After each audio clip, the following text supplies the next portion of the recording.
Today we have Mr. Arjun Arora sir, founder of CMD and VAC Group with us. Starting with our interview, sir, my first question for you is, what inspired you in the creation of VAC Group and what was the driving force behind expanding such a wide range of industries? You see, first of all, thank you for inviting me to DY Patel College, and I'm really overwhelmed and happy to be here as a guest of honor. You see, this is a very tough question when you ask that what drives me, and what I say that passion is the most important thing in life. When you have passion, you have ambition, and then you have a perspective in your mind what you have to do, then you can become anything. My family is a 100-year-old pharmaceutical company. My great-grandfather, Lala Parmanand Arora, I'm taking his name with respect because great-grandfather. Then my grandfather, Dr. Hariram Arora, and my father, who has just turned 85 2 days back, and he's the person who started the work in India. Rest our work was in which is now known as Pakistan. So our roots are from Hazara district in Pakistan. So when from there we started our pharmaceutical journey, and then my father, when came to India after the partition, he was quite young. He started his career in Bharat Heavy Electrical Limited with 500 rupees job, and slowly he had a passion of pharmaceutical, and he made a very big company called Arbro Pharmaceutical, and that is his brainchild. And further, when in 1993, when I joined the business, I told my father that when you can make everything on your own, why can't I make it? So then I left house, honestly, I left my house and I had nothing with me. The first money was given was, I still remember, was around 7 lakh rupees by my father in 1993, which I did a loss. I should be very honest. But that was the learning. So, and after that, without money, I started my business as a trading company. Slowly, gradually, I had a passion of pharmaceuticals since the beginning. So I got pellets, I got APIs, I went into APIs, and slowly depriving from APIs, I went down to the formulations of oncology, and then further our own test house. So this is the journey, and in 2016, I had a vision. I went down to CSIR-IIIM. This is very interesting, which I want to tell you. I went to CSIR-IIIM. When I went there, I saw there are thousands of machineries lying vacant. The government has spent so much of money on the machinery, on the instrumentation, and all lying vacant. So I had an idea. I had a discussion with the director of CSIR and our Honorable Minister, Dr. Harshvardhan, that time, who was the Minister for Science and Technology and the Health Minister of India, that why don't we come as the first government commercial laboratory in India? So that vision I had to get the best thing in India because of the instrumentation. So we signed a partnership between CSR and our company, and then we made a body called Center for Testing and Research. This is basically a body which I am heading right now, and it is under a partnership between the CSIR. The vision always had been to deliver the best quality and the best products and the best innovations across the globe. So that was my vision. So from your saying, we can get that the vision and the power which makes a man perfect, and the struggle you said is really great. So my next question is, what are the specific regions and areas you are currently targeting, and what are the reasons behind it? See, now what I am targeting right now, I want to come as a target chemotherapy drug. That I am targeting. Then I want to target on prebiotics and probiotics. Then I want to target on innovations, new innovations. The main thing what I want to target, that all the students who are B Farm and M Farm should know about the instrumentation nicely and perfectly. This is the irony of our Indian pharmacy college. I'm not talking about DPU because I'm very happy to see and what I can learn from your CEO and the principal, Mr. Chitlange, that you are having the best instrumentation you can provide, and which I agree. But there are many colleges across India. There are 6,500 pharmacy colleges across India right now. And those students are not able to even learn about what is HPLC, what is the GC mass, what is FTIR, what is the AAS.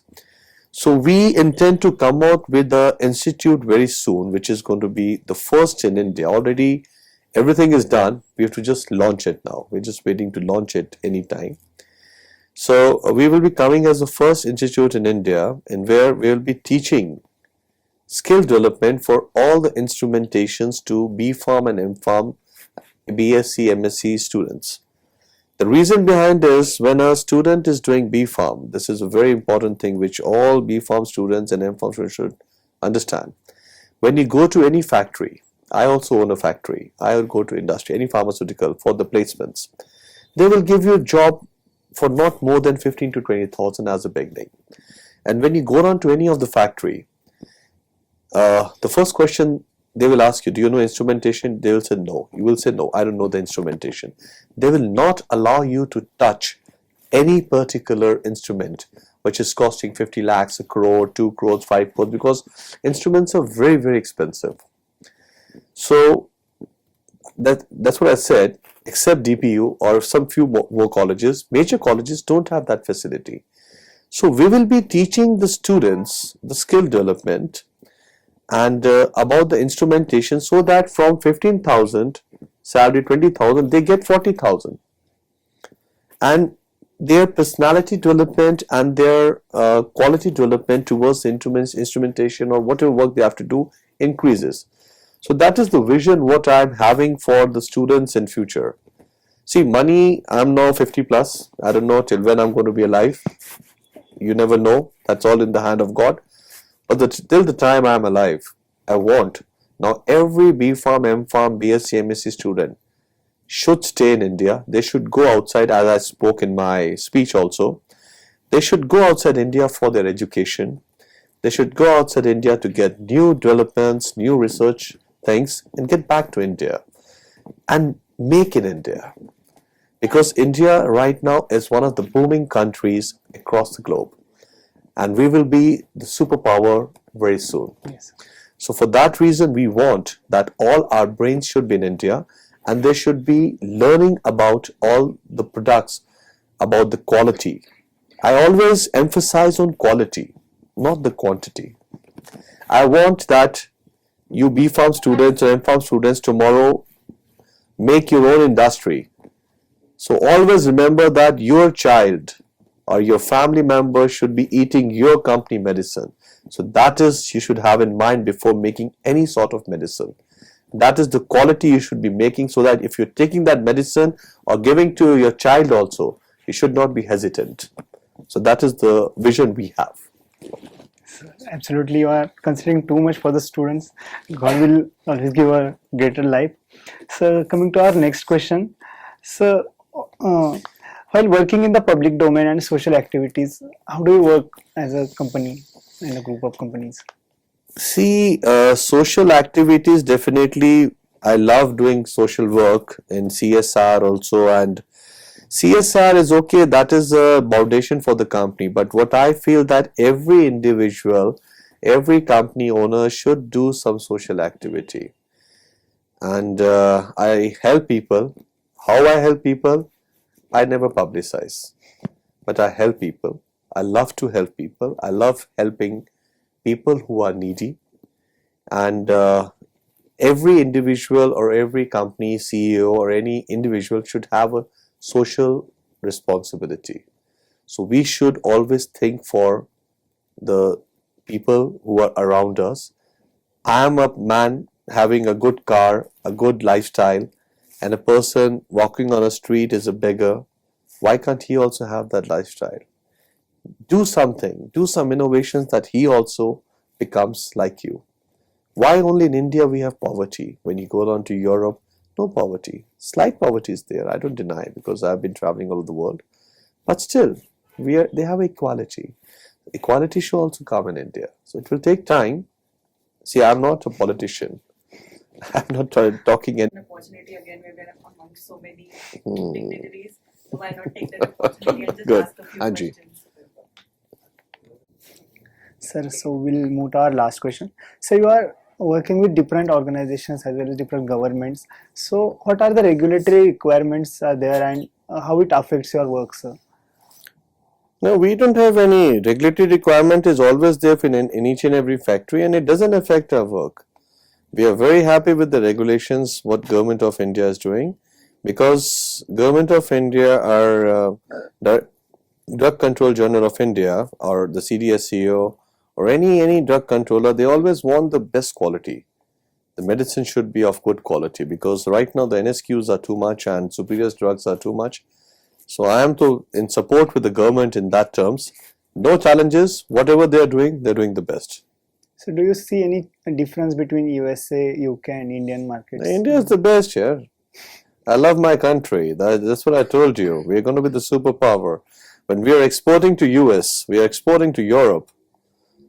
Our Indian medicines are proudly saying, you go to US, go to any pharmacy, you'll find major Indian medicines. Why? Because we Indians are the best. So why should we compare ourselves with US? We are the best, and we have to be the best. Definitely, sir. So with this, I would like to conclude this interview, sir. Thank you very much for your time, sir. Thank you very much, DPU, and I wish all the students of DPU a very good luck and for a beautiful future. And always remember one thing: whenever you are making any industry or you're working anywhere as a analytical chemist or a manufacturing chemist, please emphasize on quality, because if you make quality, you can make the world here, right? Thank you very much. Thank you. sir. Bye-bye.